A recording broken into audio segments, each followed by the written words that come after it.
Rahman novel मेरा हरजाई 21 number 19 पेशे खिदमत है। दोस्तों, अगर आपने अभी तक चैनल को सब्सक्राइब नहीं किया तो उसको सब्सक्राइब कर लीजिएगा और साथ ही बेल के आइकन को लाजमी प्रेस करें। वीडियो को लाइक करें और कमेंट सेक्शन में अपनी आराय से ज़रूर आगाह कीजिए।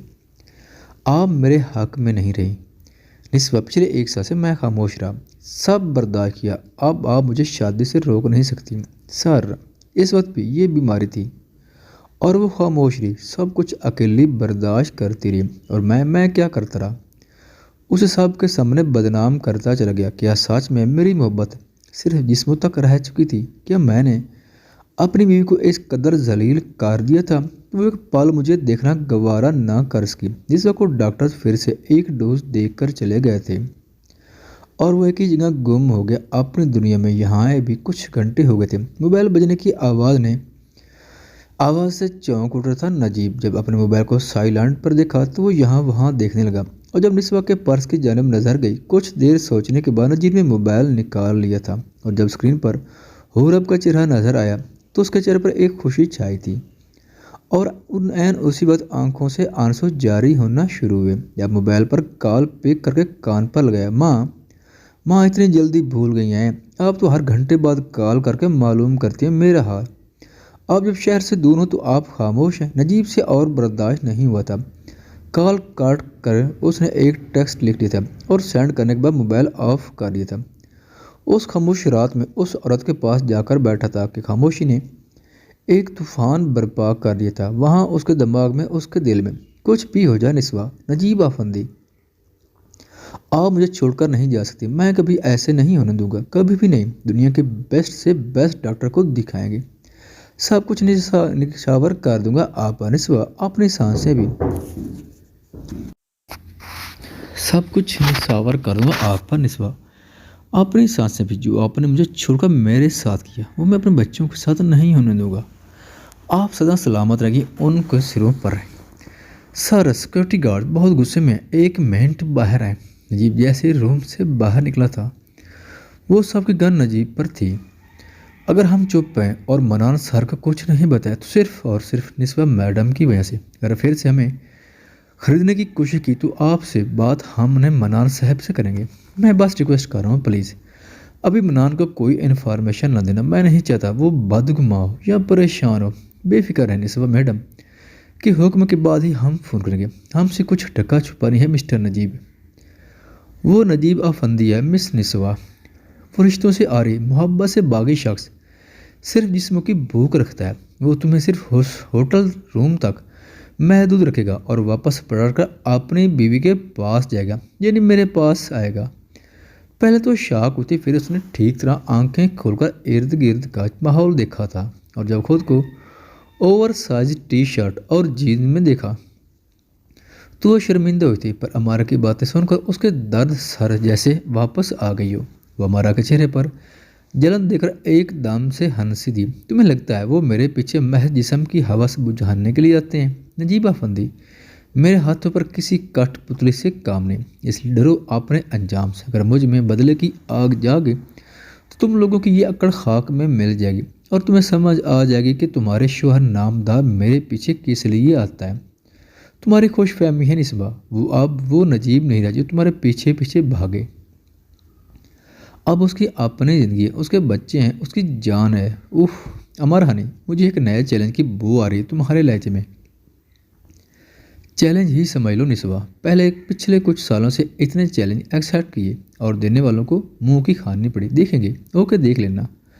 अमारा कहाँ रह गई हो? चलें। अमारा की दोस्त की आवाज़ पर वो तो उंगली के इशारे से वार्निंग दे गई थी। एन उसके जाने के बाद से मैंने दरवाज़ा ज़ोर से बंद कर दिया था और फिर एक नाक हुई थी। Now what? वो गुस्से से चिल्लाई थी दरवाज़ा खोलने से पहले। और जैसे दरवाज़ा खोला, नजीब साहब हाथ में बहुत से शॉपिंग बैग पकड़कर खड़े थे। बाप रे, इतना गुस्सा! क्या हुआ है बेगम? यू मिस्टर नजीब अफंदी, किस लिए मुझे यहाँ लेकर आए? किससे पूछकर मेरे कपड़े चेंज किए? किससे पूछकर? उसके दोनों हाथ नजीब की शर्ट के कलर पर थे जो एकदम से बंद दरवाजे के साथ लाग गए थे। मैं यहाँ ना लाता तो कहाँ लेकर जाता? मेरे घर जहाँ आपने जाने से मना कर दिया, बेहोशी में भी। आपके घर जहाँ आप जाने से डर रही थी कि हुरब या मनान आपको ऐसी हालत में ना देख ले, यहाँ ले आए ये होटल, ना आप कोई हैं ना मैं होकर, तो शर्म आनी चाहिए होटल में लाने की। सब कुछ एक हाथ में पकड़कर निस्वा को बाजू से पकड़कर दरवाजे से पीछे कर दिया था। बेड पर सब रख कर एक नज़र नजीब ने उसे देखा था। फॉर गॉड से इस हालत में ऊंची आवाज़ में ना बोले, इस हालत में मैं ठीक हूँ, जरा सा सर दर्द है। वाट? नजीब एकदम से पीछे हो गए थे। अब उन्हें समझ आ रही थी निस्वा ने जो बातें की वो खुद भी भूल गई थी। निस्वा आपको, वो कहते कहते रुके थे और गहरा सांस लिए थे। आपने अस्पताल में मुझसे बहुत बातें की थी, आपको कुछ याद है? नहीं, क्या बात की होगी सिवाय इसके कि मुझे अकेला छोड़ दे और आप मुझे इस चीप होटल में। ये मेरे होटल का ग्रैंड स्वीट है निस्वा, ये सब हो सकता है पर चीप नहीं। मैं अपनी फ्राइटफुली वाइफ को क्यों किसी चीप होटल में ले जाऊंगा? आप मेरी बीवी ही नहीं, इज्जत भी हैं, गैरत भी हैं, और ये कपड़े चेंज मैंने नहीं किए थे, होटल फीमेल ने किए थे। कहते कहते आंखें चुरा ली थी और निस्वा समझ गई थी उस झूठ को। मारे शर्मिंदगी और गुस्से के वो और कुछ महसूस नहीं करती। इसलिए मेरा मोबाइल कहाँ है? मैं अपने गार्ड और ड्राइवर को, वो बाहर ही हैं, ये कुछ कपड़े लेकर आया हूँ, जल्दी से चेंज कर रहे हैं। मैंने खाने का कहा है, आता ही होगा। मैं खाना नहीं खाऊंगी, बस ड्राइवर से कह दें गाड़ी रेडी। ये रहा दरवाज़ा लॉक और ये रहा पहरेदार। मैडम कुर्सी को उठाकर दरवाजे के साथ रखकर नजीब साहब खुद बैठ गए थे उस पर। नजीब, ये कपड़े और वो रहा बाथरूम, खाना खाएंगे तो मैं छोड़ने जाऊंगा आपको, चलें शाबाश। टांग पर टांग रख कर वो मोबाइल निकाल कर मसरूफ़ हुए तो निस्वा भी पाँव पटक कर बाथरूम चली गई थी कपड़े लेकर। सीरियसली निस्वा वो बाथरूम में जैसे जाकर डोर लॉक करती है, कमरे से नजीब की हंसी की आवाज़ ने उसे हैरान कर दिया था। ये सच में पागल हो गए। कौन थी वो? और नजीब भाई उसे यूं उठाकर ले गए। आखिर माजरा क्या है? नजीब की पहली बीवी है वो। वाट? वो तो जा चुकी थी, इतने साल हो गए, अब कौन सी बीवी? तुम तो कहते थे नजीब भाई तुम्हारी मिट्टी में है, और अब ये सब लगता है तुम्हें साइड लाइन कर देंगे। आने वाले कुछ दिनों में मैं उसे साइड लाइन कर दूंगी, देख लेना। नजीब तलाक देकर अपना नाम भी खींच लेंगे उससे, जिस तरह बाहों में उठाया हुआ था। हमें नहीं लगता। अब तुम देख लो, जो करना है जल्दी करो। हम मैं और हुसना आज कटे पार्टी में जा रहे हैं। मिसेस चौधरी की अगर आना हुआ तो बता देना। वो दोनों फ्रेंड्स उसे वार्न करके चले गई थी। निस्बत तुमने वाकई आप लिमिट्स क्रॉस की हैं, अब तुम अंजाम देखना अपना और अपने बच्चों का। आप जानती हैं मैं अक्सर ऑफिस जाने के लिए लेट क्यों उठता था निस्बा। वो आहिस्ता से कुर्सी से उठे और शीशे के सामने बाल सुखाते निस्बा के पीछे खड़े हो गए, क्योंकि मुझे इंतज़ार रहता था कब आप उठे। शावा लेकर ऐसे ही शीशे के सामने संवारे खुद को और मैं देखता रहता था। निस्बा के कंधे पर हाथ रखकर जैसे ही नजीब ने अपनी तरफ किया, उन्होंने किसी रोमांटिक मोमेंट की तर्जमानी करना चाहते, वो जो कभी शादी के उन सालों में ना कर सके, वो जो करते हुए हिचकिचाते थे, अपनी तौहीन समझते थे। अब इतना ओपनली सब जहर करते जा रहे थे अपनी बीवी पर, तो झूठ शादी के पहले दिनों से बोलना शुरू कर दिया आपने। नजीब निस्वा मेरे कहे को गलत मत समझे, अभी तो सही समझना शुरू हुई हूँ आपको मिस्टर नजीब, और प्लीज़ फासला रख कर बात करें, मुझे कोई नज़दीकी नहीं चाहिए। जल्दी में उसने अपना पर्स और सेल फोन उठाया था और तेज़ कदमों से वहाँ से बाहर चली गई थी, और कमरा ऐसे खाली हो गया जैसे में कोई ही ना हो। वो जो मेरे मुंह से बेशुमार बातें सुनने के लिए बेताब रहती थी, अब मेरी बातें उसे जहर लगती, झूठ लगती, और मुझे एहसास इस वक्त हो रहा जब किस्मत ने मुझसे वक्त छीन लिया, जब मैंने गिनवा दिया। आपका नंबर क्यों ऑफ था? गार्ड बता रहे थे आप किसी दोस्त के घर थी। कौन सी दोस्त? माँ। मनान की कॉल जैसे ही उठाई उसने लातार सवाल एक साथ पूछ लिए थे। गार्ड ने ठीक कहा बेटा, डॉक्टर सहरश के घर गई थी मैं। क्यों, सब ठीक है? आप ठीक है? मैं ठीक हूँ मेरे बच्चे, मेरी फिक्र करना छोड़ दो, मैंने अपने हिस्से की ज़िंदगी जी ली है। माँ ऐसे क्यों कह रही हैं आप? बिल्कुल ठीक है ना? हाँ बच्चे, अब घर जाकर बात करूँगी। पर माँ, निस्बा ने फ़ोन बंद कर दिया। वो और झूठ कैसे बोलती, उसमें हिम्मत नहीं थी अपने बेटे से और झूठ कहने की। वो जानती थी वो मौत की आगोश में जा रही है, पर इतनी जल्दी उसे अंदाज़ा ना था, और उसमें हिम्मत भी नहीं थी बच्चों को खुदा हाफिज़ कहने की। मैम, आप सर को बता दें आपकी रिपोर्ट्स का। आप लोगों ने मुझसे वादा किया था, इसलिए खामोश हैं हम, वरना हम उस शख्स को आपके पास भी भटकने ना देते। ड्राइवर और गार्ड की बातों ने उसे और शर्मिंदा कर दिया। मैं कोशिश करूँ कि अब कोई ऐसी सूरत हाल ना हो। तुम मुझसे अलग कब हो, मैं तुमसे जुदा कब हो? पानी में कंवल जैसे रहते हो मुझ ही में तुम। मनान सर नाश्ता, क्या वेट्रेस की जॉब भी शुरू कर दिया है? मिस मैनेशा वेटर ले आता। उसने ट्रे रखने के बजाय पटक कर रखी थी, पानी का गिलास गिरते गिरते बचाया था।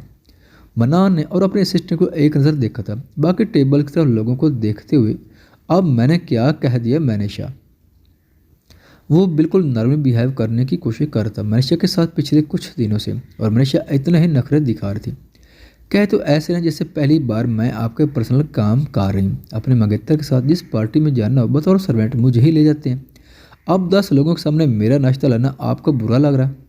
उफ, एक सांस में कितना बोलती हो, सब देख रहे हैं, चुप करके नाश्ता करो, फिर शॉपिंग, फिर आपके मंगेतर को कंपनी देनी होगी उनकी शॉपिंग बैग पकड़ने के लिए। सॉरी सर, मैं फारिग नहीं हूँ। वो उठकर जाने लगी थी जब मनान ने उसका हाथ पकड़कर ज़बरदस्ती उसे वापस बिठाया था। लिज़ा को मैंने इस ट्रिप पर इनवाइट नहीं किया, हम दोनों जा रहे हैं। तुमने यहाँ से कुछ नहीं खरीदना, अपनी फैमिली के लिए मेरी हेल्प कर देना, माँ और हुरब के लिए कुछ स्पेशल लेने के लिए।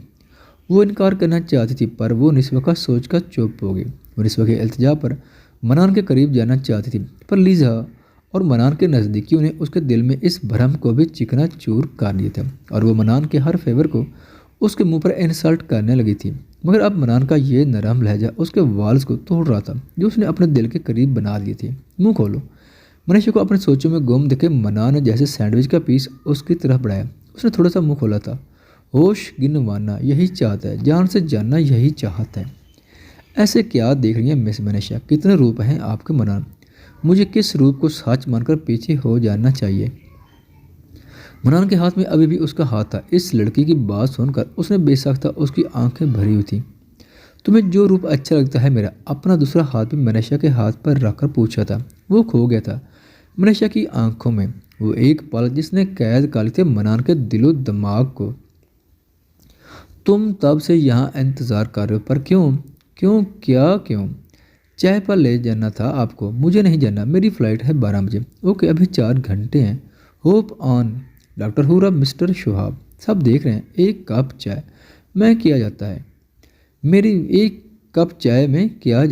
मेरी जान बचाई थी आपने, मुझे अच्छे से शुक्रिया अदा करना। ओके, वाह ठीक है शुहाब, या अल्लाह मुझे दिल का दौरा पड़ जाएगा। ये डॉक्टर मान गए चाय पर जाने के लिए। लोगों, ये डॉक्टर, वो चिल्लाने लगा था जब हुरब ने हंसते हुए उसके मुंह पर हाथ रख दिया था। चुप हो जाए, अंदर मेरे कुलीस क्या सोचेंगे? मुझसे ज़्यादा खुशी बर्दाश्त नहीं होती ना, तो मैं वापस अंदर जाऊं? नहीं, बैठें प्लीज़। वो जैसे पीछे हटी थी, शुहाब ने बाइक फुल स्पीड में चला रही थी। आपकी जान बचाने की सजा मुझे मारकर मत दीजिए, आहिस्ता कर लें, फर्स्ट टाइम बैठी हूँ बाइक पर। फिर तो मैं बहुत खुशनसीब हूँ। और उसने बाइक आहिस्ता कर ली थी। नजीब मामू, मनान के घबराले अब भी कुछ मसरूफियात की से मेल नहीं पाएंगे, प्लीज़ थोड़े दिन और वेट कर लें। इट्स ओके बेटा, नजीब को कोई इशू नहीं है। मैं नेक्स्ट वीक उस लड़के से मिलना चाहती हूँ, माहिर को कंपनी का CEO बनाने। नजीब की बात उसके होंठों पर ही दम तोड़ गई थी जब निस्वा मेन गेट से अंदर आते दिखाई दी, और वो इस तरह अंदर आते जैसे राइटफुली मालकन हो उस घर की। निस्वा बेटी और साड़ी में, क्या मैं कोई ख्वाब देख रही हूँ नजीब? दादी ने नजीब के हाथ को पकड़कर अपनी कुर्सी से उठने की कोशिश की थी। ये मुझे सचमुच हार्ट अटैक करवा देगी दादी, मैं बता रहा हूँ। नजीब दादी के कान में सरगोशी करते ऑलमोस्ट निस्वा की जानिब भागते डाइनिंग टेबल पर सबको शाख छोड़कर, निस्वा आप ये मेरे आपके लिए नहीं है, दादी के लिए, पीछे हटे। वो नजीब को साइड करके रास्ते में खड़ी अमारा को आंख मारती दादी के पास चली गई थी। दादी अब कैसी हैं आप? निस्वा मेरी बच्ची, अब तुम आ गई हो, मैं ठीक हूँ, आओ बैठो। दादी निस्वा का हाथ पकड़कर लिविंग रूम की तरफ ले गई थी। ये औरत कौन है? मैंने देखा है कहीं। लिजा ने जैसी औरत कहकर निस्वा को मुखातिब किया। फिजा ने अपनी बेटी को गुस्से से टोका था। वो औरत ममानी है तुम्हारी? वाट डैड? नजीब बेटा। निस्वा को एकदम से क्या हो गया? अमारा का मुंह खोले का खोला रह गया था। दादी कुछ नहीं हुआ, बस जरा सा चेक कर। तो किसने कहा था बिस्तर से उठने के? निस्वा बेड रेस्ट की ज़रूरत है, मैं अभी आपकी तरफ ही आने वाला था। हाथ करती हैं लापरवाही की। वो निस्वा के कंधे पर हाथ रखे उन्हें लिविंग रूम से सीधा सीढ़ियों की तरफ ले जा रहे थे। Don't you dare mister Najib, सबके सामने मुझे उठाने की कोशिश। पर नजीब निस्वा को एक बार फिर से उठाकर ऊपर कमरे में ले गए थे। ये औरत कौन है? ओह याद है, ये तो फेमस शेफ है, पर ये हमारे घर फ्रेंडली दादी। फिजा पुरजोश अंदाज में दादी के गले लगी थी। ये सब क्या हो रहा है मॉम? डैड किस औरत ऐसे उठाकर ले जा सकते हैं? क्यों खामोश हैं आप? कौन है वो औरत? वो औरत मेरी पहली बीवी है, मेरी मोहब्बत है। दादी आप निस्वा के पास जाए, मैं अभी मेडिसिन लेकर आया। नजीब मेरी बात, एक लफ्ज़ बर्दाश्त नहीं करूँगा मैं निस्वा के खिलाफ। दोनों को समझा दो। दोनों से मुराद उनके दोनों बच्चे थे जो वालिद की सख्त आवाज़ पर खामोश हो गए थे, पर तब तक जब तक नजीब घर से बाहर नहीं चले गया। दादू आप तो कुछ बोले, ये कौन सी वाइफ थी जिसका हमें मालूम नहीं था? माहिर ने एकदम से पूछा। तो वो बड़े लोग एक दूसरे की शक्ल देखने लगे। उन्होंने तो प्लानिंग की हुई थी इन दोनों की तलाक की, पर ये सब क्या था? नजीब की पांचों उंगलियां घी में। एक तरफ बच्चे सेटल हो गए और बीवी भी वापस आ गए। सोने पर सुहागा, मनान की कामयाबी जो उसे प्लेट में रख कर मिली है। अब जो हमारे बेटे को कंपनी मिलनी थी वो भी माहिर को मिल जाएगी। चुप हो जाओ बेगम, नजीब ऐसा कुछ नहीं करेगा। देख नहीं रही भाई साहब को? बेटे की उस हरकत ने उन्हें कितना गुस्सा दिला दिया। शीशा और माहिर को समझाने नाकाम सा लग रहा था। अमारा को वो थक गई थी। आप दूसरी औरत हैं डैड की ज़िंदगी में, इसलिए वो इस तरह से बात करते थे। मॉम आप जस्ट शट अप। अमारा शीशे पर चिल्लाते हुए ऊपर रूम की तरफ बढ़ी थी जहाँ निस्बा थी उस वक्त। दादी आपको पापा नीचे बुला रहे हैं प्लीज़। पर बेटा निस्बा भी। आप जाएं दादी, मैं ठीक हूँ। दादी के जाते ही निस्बा ने कम्फर्ट खुद से उठाकर दूसरी तरफ फेंक दिया था बेड की। दूसरी औरत, इस इट मिस अमारा यू बिच। बिच कौन थी? कुछ साल पहले सब ने देख लिया, आज मैंने तुम्हें तुम्हारी औकात दिखाई है। क्या कह रहे थे? तुमने बहुत बड़ी गलती कर दी मुझे चैलेंज करके अमारा। तुम खुद भी नहीं जानती मैं तुम्हारे साथ क्या करूँगी। तुम कुछ नहीं कर सकती नजीब, तुम्हारे साथ कभी वफादार नहीं रह सकते। ये कुछ दिन की जीत मैं हार में बदल दूँगी। वो हुस्न प्रस्त मर्द, क्या मैं हसीन नहीं लग रही तुम्हें? देखो मुझे, कामयाब हुई, मशहूर हूँ और खूबसूरत भी हूँ, और तुम्हारे शुअर को उंगली के इशारों पर नचा भी दिया। डेमो देखा नहीं? अभी भी मेरी हैसियत और अपनी औकात का अंदाज़ा नहीं हुआ। वो भी बात करती जब अमारा ने दरवाजे पर खड़े नजीब को देख बात बदल दी थी। तो तुम ये सर दर्द का ड्रामा कर रही थी निस्बा, प्लीज़ मेरा घर बर्बाद ना करो। नजीब को ऐसा धोखा मत दो। वो तो तुम्हें दिल से चाहते हैं। और नजीब आप आ गए। अच्छा वो आपने सब बातें सुन ली। देखें ये असलियत है। अमारा को रोने लगी थी, पर इस वक्त चेहरे पर कोई घबराहट नहीं थी। नजीब ये औरत एक मकसद से यहाँ आई, आपको बर्बाद करने, हमारे घर को। मुझे उसको यहाँ रहने से मतलब है, मकसद मेरी बर्बादी ही से। नजीब आप।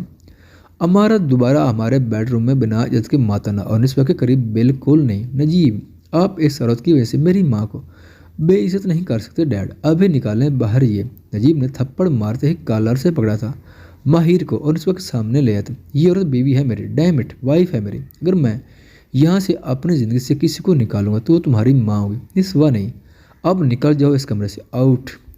आप पछताएंगे नजीब, अच्छा नहीं कर रहे। मैं पछता रहा हूँ अमारा।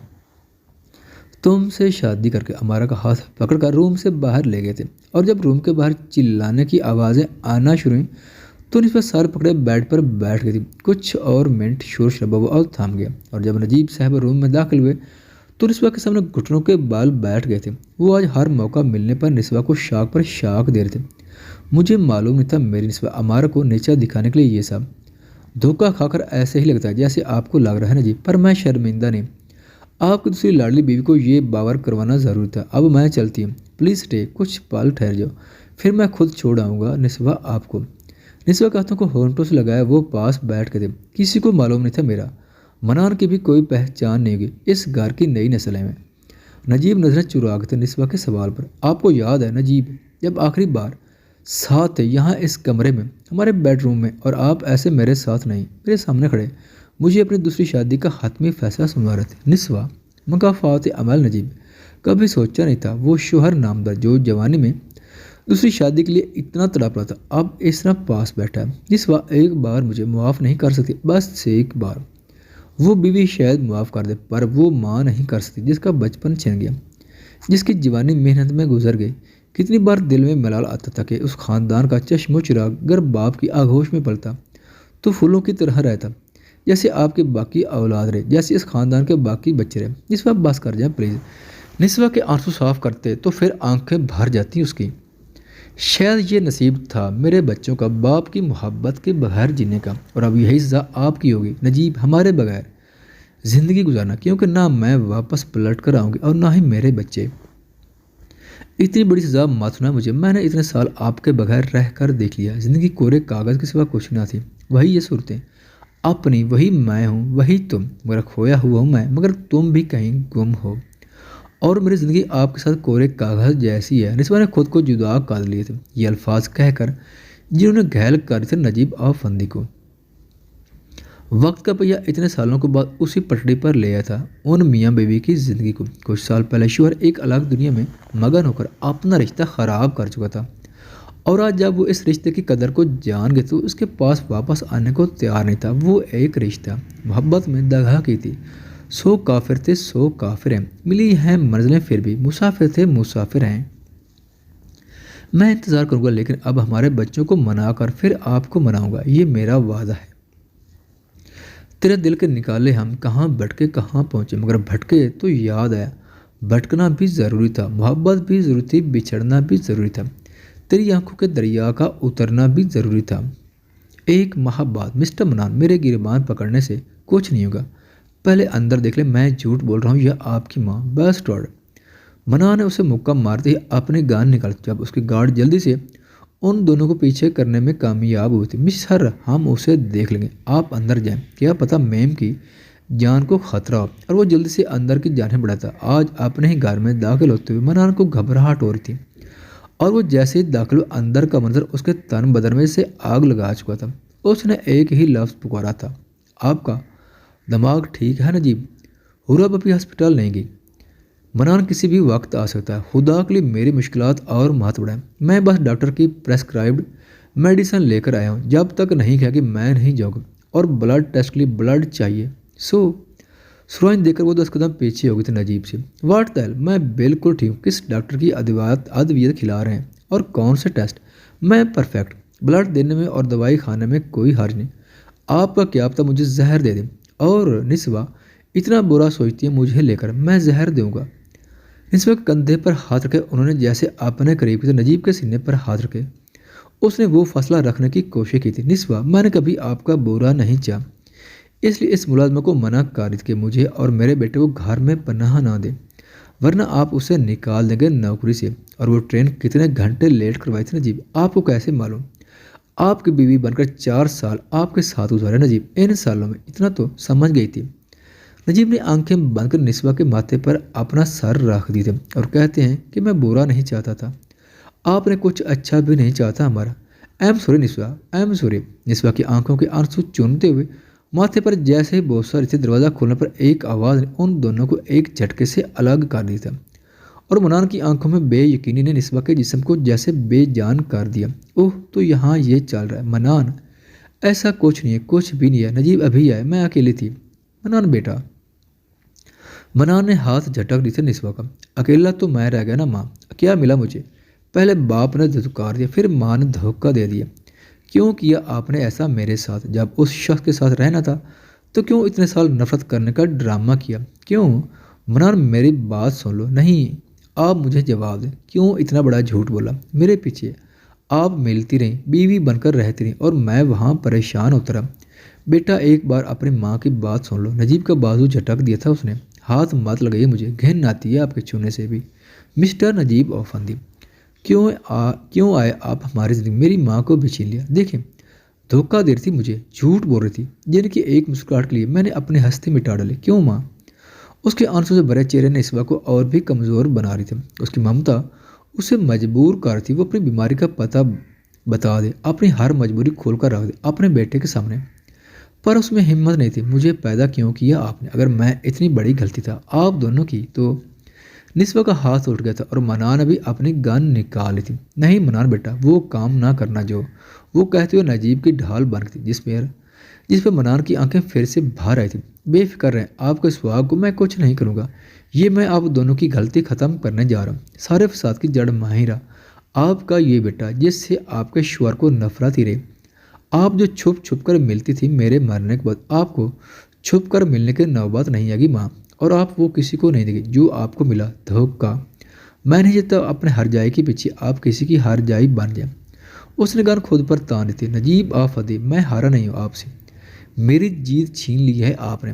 मनान, तुम मेरे साथ ऐसा नहीं कर सकते, मैं भी मर जाऊंगा, तुम नहीं जानती मैंने तुम पर अपनी सारी दुनिया वार दी बेटा। इन आखिरी लम्हात में मुझे इतनी तकलीफ ना दो। गन नीचे फेंक दो। आपको ये गिला भी नहीं रहेगा माँ, मैं सब ख़त्म कर जाऊंगा। नहीं मेरे बच्चे, माँ मर जाएगी। माँ ने जीते जी मुझे मार दिया, धोखा देकर, झूठ बोलकर। आपने एक बार बोला होता मैं इस वक्त अपनी सांसें लेना छोड़ देता माँ, तुम ऐसा कुछ नहीं करोगे। एक बार मुझे बोलने का मौका तो दो। नहीं माँ, अब कुछ फ़ायदा नहीं। अब मनान भाई, आप अपनी मर्जी माँ पर थोप नहीं सकते, उनको ऐसे बलाया के मेल नहीं करते। हुरब, निस्वा को संभालते हुए बोलते, तुम कुछ नहीं जानती गुड़िया। इस शख्स ने माँ को हम से दूर कर दिया, वरना वो कैसे इस मनान बस कर जाओ, ऐसे लहजे में बात मत करो, ये मेरी तरबियत नहीं थी, बस कर जाओ। वो सर पकड़कर जैसे मनान की तरफ बढ़ने लगी थी। चक्कर आने की वजह से कुछ कदम पीछे हुई थी। निस्वा, आप ऊंची बात कर, मैं मनान से बात, आप करेंगे मुझसे बात, आप इस काबिल हैं, निकल जाए मेरे घर से। सिक्योरिटी गार्ड्स माँ कह दे उस शख्स से, अगर ये यहाँ से ना गए तो मैं कुछ कर गुजरूंगा। मारो, मारना चाहती हो मारो। किसी मारोगे? अपने बाप को, अपनी माँ को? मारो मुझे, हाँ मुलाकातें करती रही मैं, गोली मारो मुझे, तुम मेरे बेटे हो, मेरे बाप नहीं। सुना तुमने, मैं आज भी इतना हक रखती हूँ कि अपने फैसले खुद कर सकूँ, कभी शुअर तो कभी औलाद की गुलाम। मारो मुझे। वो तैश में आ गए थे। शुअर और औलाद को लाजवाब कारी था निस्वा के गुस्से और बातों ने। निस्वा, मैं जा रहा हूँ, खामोश हो जाए। हुर्रा बेटा, माँ को कमरे में ले जाओ प्लीज़, ये दवाई। नजीब ने हाथ आगे बढ़ाया था, पर निस्वा को छूने की भी हिसकत नहीं थी। अपने बच्चों के दरमियान में से सर झुकाए वो हारा हुआ शख्स खामोशी से उस घर से चला गया था।